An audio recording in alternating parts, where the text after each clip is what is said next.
এই বহরমপুরে ভোটের আগের রাত, সেই ভোটের আগের রাতে উত্তেজনার পরিস্থিতি তৈরি হয় এবং মাছমারা এলাকা, সেখানে তৃণমূলের বিরুদ্ধে অভিযোগ ওঠে। কি অভিযোগ? ভোটারদের প্রভাবিত করার অভিযোগ। ভোটের আগের রাতেই উত্তেজনা তৈরি হয় বহরমপুরে।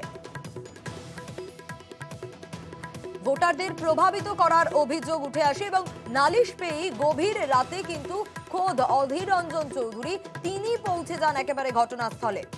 প্রণব আমাদের প্রতিনিধি রয়েছেন আমাদের সঙ্গে টেলিফোনে। প্রণব, ঠিক কি ঘটেছিল? যে অভিযোগ উঠে আসছে গোটা বিষয়টা একটু জানতে চাইবো।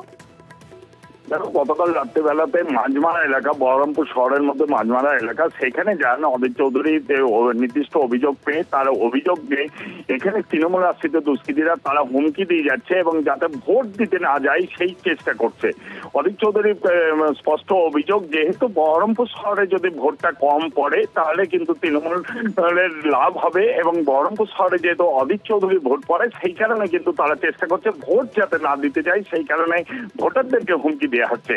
এই ঘটনাকে কেন্দ্র করে যথেষ্ট উত্তেজনা ছড়ায় এবং তৃণমূল কর্মীরাও কিন্তু পাল্টা অধীর চৌধুরীকে দেখে তাকে ফিরে যাওয়ার জন্য বিক্ষোভ দেখাতে শুরু করে তাকে ঘিরে, এবং তারা দাবি করতে পারে ভোটের আগের দিন রাত্রেবেলায় সে কেন আসবে, সে এসে ভোটারদেরকে প্রভাবিত করছে। এই নিয়ে কিন্তু উত্তেজনা ছড়িয়ে পড়ে মধ্যরাত্রে।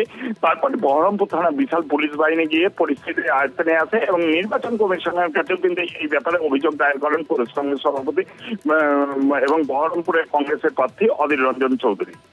বেশ প্রণব।